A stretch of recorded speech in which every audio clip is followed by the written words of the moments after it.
안녕하세요. 매번 듣기만 들었지 이렇게 사연 신청을 해보는 건 처음이라 많이 떨리기도 하고 설레기도 합니다. 저는 올해 25살 아들과 고등학생 딸을 둔 평범한 가정주부입니다. 이런 평범한 제게도 텔레비전에서만 나오는 그런 기막힌 사연이 있어서 몇 자 써보려고 합니다. 어린 나이에 철없이 결혼해서 아들을 품에 안았을 때 참 그 당시 느낌은 지금까지도 생생하게 기억납니다. 열 손가락, 열 발가락을 세며 울었고, 그렇게 아이를 키우면서 저도 같이 마음이 자라고 그저 행복했습니다. 같은 해 출산 예정이던 시누이가 우리 동네로 이사를 오기 전까지는 말이죠.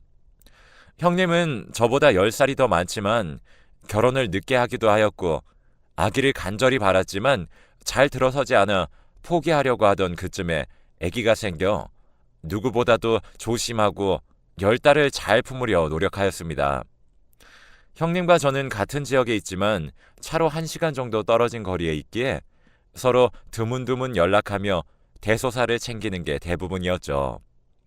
그런데 출산을 한 달 앞두고 대뜸 제가 사는 동네로 이사를 온다는 게 아니겠어요.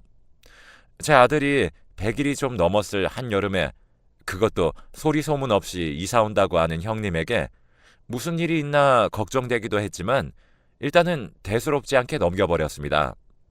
그리고 얼마 안 되어 형님의 출산 소식을 시어머니에게 듣게 되었어요. 아유, 분 터져, 애 터져. 사돈 낯을 못 보겠네. 아주 얘 애미야. 그게 니네 형님이 아들이 아니라 딸을 낳았댄다.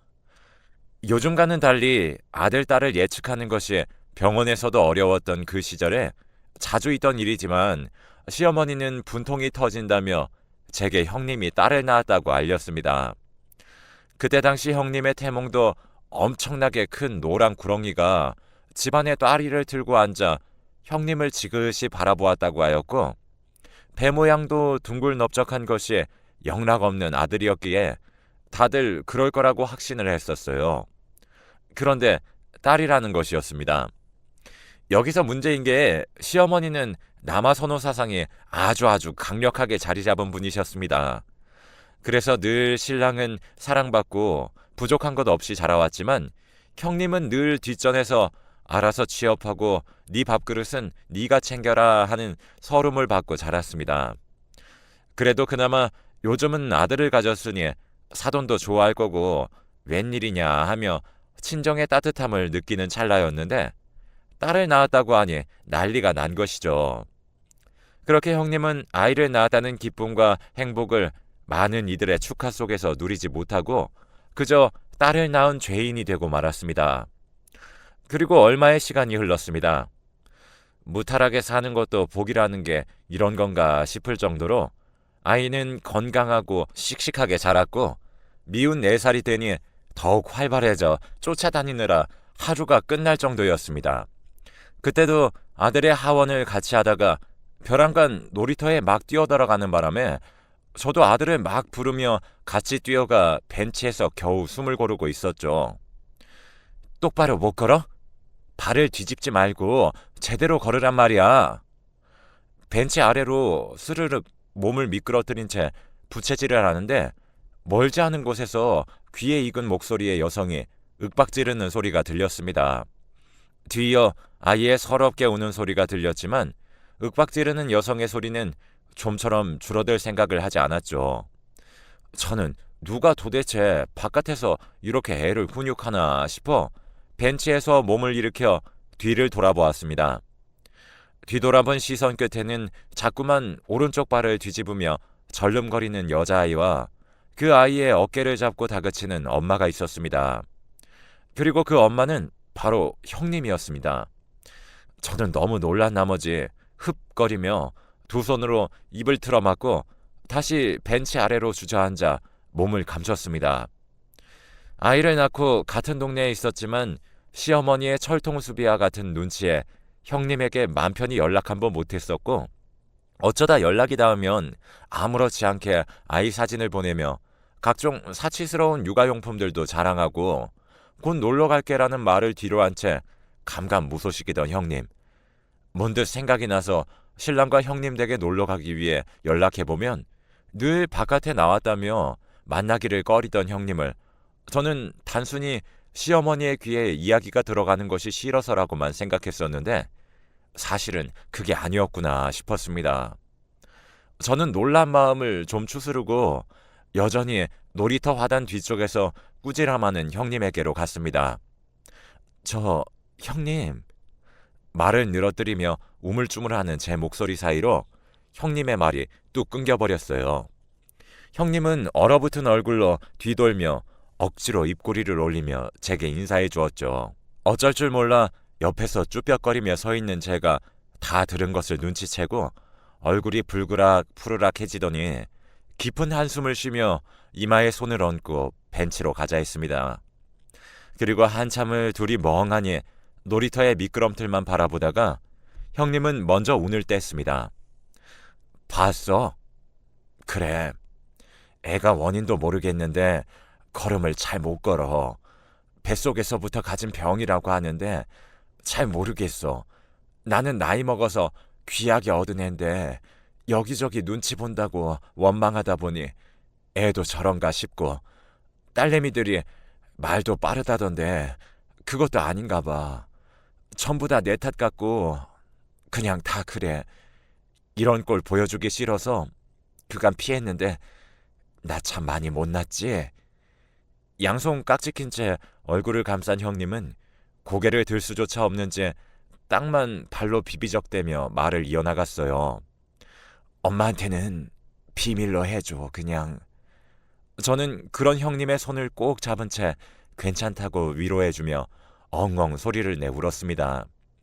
같은 해에 아이를 품고 낳아 기르며 살아온 세월은 제가 아니면 아무도 형님을 알아주지 못할 것 같았어요. 제가 그렇게 목 놓아 울자 형님은 비로소 참던 눈물을 끄끄대며 터뜨렸습니다. 형님의 아이와 제 아이는 아무것도 모르고 놀이터에서 웃으며 뛰놀다 물끄러미 우리를 쳐다보다가 이내 깔깔대며 놀기 바빴습니다. 그날 이후 저는 형님과 급속도로 가까워졌어요.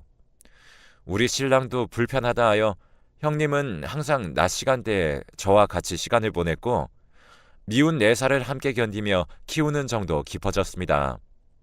저는 그렇게 형님을 많이 의지하고 형님도 제게 의지하고 있다고 생각했어요. 여느 때와 다름없는 오후 아이들과 형님과 함께 공원으로 놀러 나갔습니다. 저는 얼음물을 마시며 벤치에 앉아 있는데 저 멀리서 아들의 울음소리가 들려 그 소리를 따라 두리번거렸어요. 아들은 주저앉아 다리에 손을 대고 계속해서 울고 있었습니다. 저는 놀란 마음에 아들의 이름을 부르며 달려가 무슨 일이냐며 여기저기를 만져보며 아들을 다그쳤습니다. 하지만 아들은 대답도 못할 정도로 울기만 했고 화장실 다녀온 형님이 손에 물을 털며 나오다가 저와 아들을 보고 놀라 뛰어왔습니다. 아들은 형님이 오자 더 크게 울었고 응급차에 실려 병원을 갔더니 글쎄 2달이 골절이라고 했습니다. 다행히 성장판 쪽에는 이상이 없다고 했지만 2달 가까이 깁스를 하고 있어야 할 아들을 보니 속이 다 미칠 지경이었어요. 그렇게 우리 5살 아들의 여름은 집안에서만 보내게 되었고 그나마 다행인 것은 형님의 딸인 조카가 매일 찾아와 함께 놀았기에 무료함은 잊고 지냈던 것 같습니다. 아들은 그 이후로도 다리 골절 외에도 작은 사고들을 많이 겪었습니다. 학교 앞 문방구에서 형들이 달고나 하는 걸 구경하다가 팔이 대서 오기도 했고 애들 사이에서도 싸움도 잦았습니다. 물에 쫄딱 젖어오기도 했고 물건을 잃어버리기 일쑤였어요. 저는 그저 조금 더 별난 아들이겠거니 하고 그때마다 아이에게 조심했어야지 라고 말하며 훈육하였고 제가 훈육하면 할수록 더 소심해지는 아들을 알아채고 보듬어주지 못한 것이 지금까지도 많이 후회되고 있습니다. 그리고 역시 평소와 같은 오후였습니다. 저는 시댁에 다녀오는 길이었기에 아들의 하원 시간을 제때 맞추지 못할 것 같아 형님에게 연락했어요. 형님은 걱정하지 말고 이따 보자며 통화를 끊었습니다. 그런데 생각보다 교통체증이 빨리 풀려 제 시간에 도착할 것 같아 유치원으로 바로 가게 되었습니다. 일찍 왔으니 집에 가는 길에 어묵이라도 한 개 먹고 가자고 할까?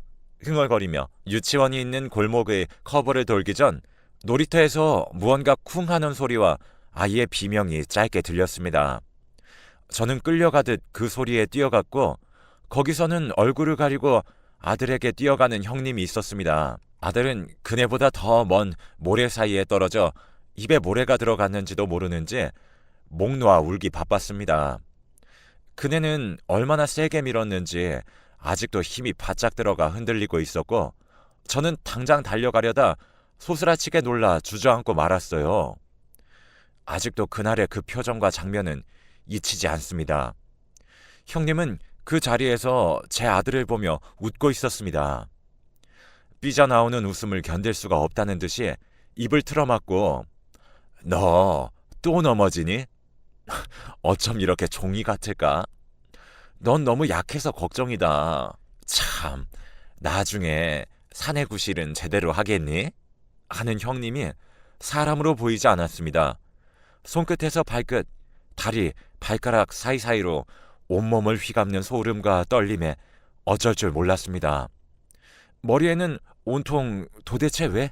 라는 말만 반복될 뿐 달리 뾰족한 수도 나질 않았습니다. 얼마나 그 자리에 있었을까요? 식은땀이 등을 적시고 턱 끝에 땀방울이 맺히기를 열댓 번 했을까요? 주위를 둘러보니 형님과 아들은 오간데 없었고 그 자리엔 다른 아이들이 뛰어놀기 바빴습니다. 저는 정신이 들자마자 집으로 뛰어갔습니다. 모래에 파묻혀 울던 그 얼굴이 눈앞에 아른거려 당장이라도 얼굴을 봐야 할 것 같았어요. 땀인지 눈물인지도 모를 것과 머리카락이 뒤엉켜 손으로 떼어내도 엉망진창인 얼굴이 엘리베이터의 거울에 비쳤지만 매무새를 다듬어야겠다는 생각도 없이 내려 집 안으로 들어갔습니다. 집 안에는 TV를 틀어놓고 여유롭게 커피를 마시는 형님과 오른쪽 광대가 퉁퉁 부어올라 눈이 반틈은 찌그러진 아들이 식탁에 앉아 덜덜대는 손으로 시리얼을 떠먹는 모습이 대조되었습니다. 저는 신발을 벗어 던지고 들어가 아들을 부둥켜 안았다가 이내 등 뒤로 감추고 형님에게 물었습니다. 형님, 애 얼굴이 왜 이래요? 아니 애를 어떻게 했길래 이 지경인 거예요?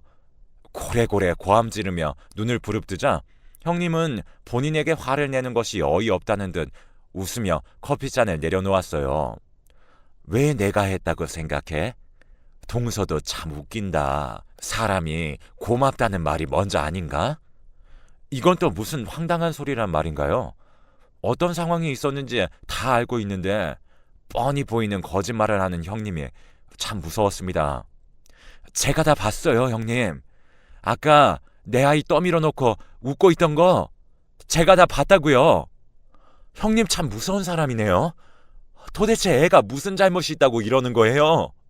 화를 낼 거면 저한테 화내고 말도 저한테 하세요. 그러자 형님은 도무지 무슨 소리를 하는지 알 수가 없다는 듯이 자리를 일어나려 하는 그때 현관문을 열고 시어머니와 신랑이 같이 들어왔습니다.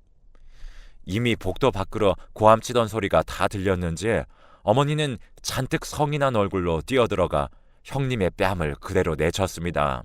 쫙 편 손으로 내친 소리가 제법 컸고 그 소리와 같이 형님의 고개는 저만치 돌아갔습니다.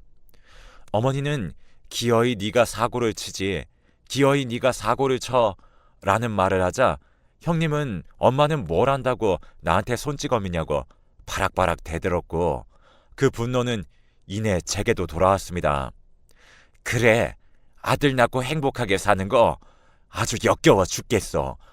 동서는 그동안 제가 왜 그리 다치는지 의심 한번 안 해봤어? 누가 물을 부었을까? 혹시 떠밀진 않았을까? 이런 생각 안 해봤냐고. 억울해 죽겠어 그냥. 내 자식은 하루하루가 아픈 애인데 넌 왜 멀쩡해? 왜 너네만 멀쩡하고 행복해야 하는 거야? 난 왜 맨날 불행하고 너넨 웃고 있어? 동서, 솔직하게 말해봐. 동서는 내 딸 보고 이긴 것 같았지?